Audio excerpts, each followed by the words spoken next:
ভাই দুর্গাপুজোর প্ল্যান কি আছে? সবাই তো যে যার মালকে নিয়ে ঘুরবে, তুই কি করবি?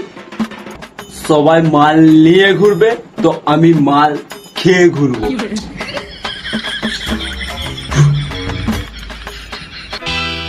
আজ আমি মাল ছাড়া কারণ নয়, এইটুকু খেয়ে কি নেশা হয়?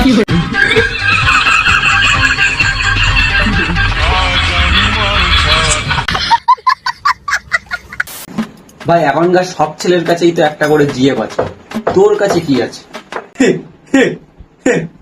আমার কাছে মান সম্মান টাকা পয়সা কিচ্ছু নেই, কিন্তু আমার কাছে সবচেয়ে মূল্যবান জিনিসটা আছে।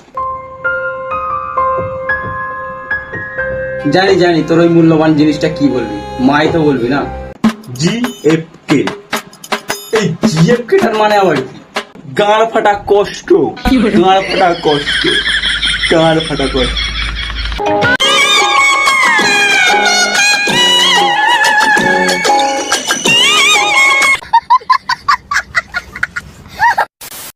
ঠিক আছে ওসব কথা বাদ দে। শুনলাম তুই নাকি দুর্গাপুজোয় ঘোরার জন্য একটা মেয়ে পটিয়েছিলিস, সেই মেয়েটার খবর কি?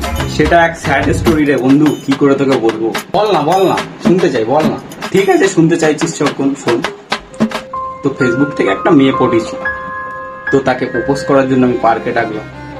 পার্কে সে আসলো, আমি নিজের কনফিডেন্সটাকে বাড়ানোর জন্য আমার একটা বন্ধুকে নিয়ে গেলাম পার্কে, মেয়েটাকে প্রপোজ করবো।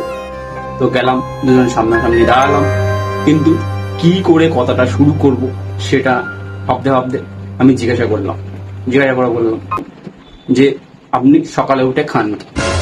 এটা জিজ্ঞাসা করলাম।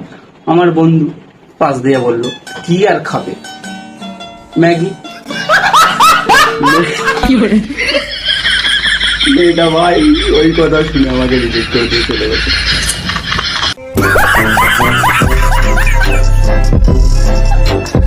আচ্ছা ভাই, তুই আমাকে একটা কথা বলতো, বল, কাপলদের ভিড়ের মাঝখানে তুই যখন ঠাকুর দেখার জন্য লাইনে দাঁড়াস, তোর কি একটুকুও কষ্ট হয় না? কষ্ট ওয়ার্ডটা তোর ভাই এই প্রথম শুনলো কষ্ট ওয়ার্ডটা, তাও তোর মুখ থেকে।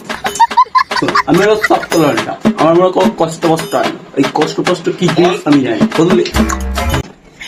কষ্ট আমার শ্বাসকষ্ট মনে হয় কাপলদের ভিড়ের মাঝখানে দম বন্ধ হয়ে মারা যাচ্ছে।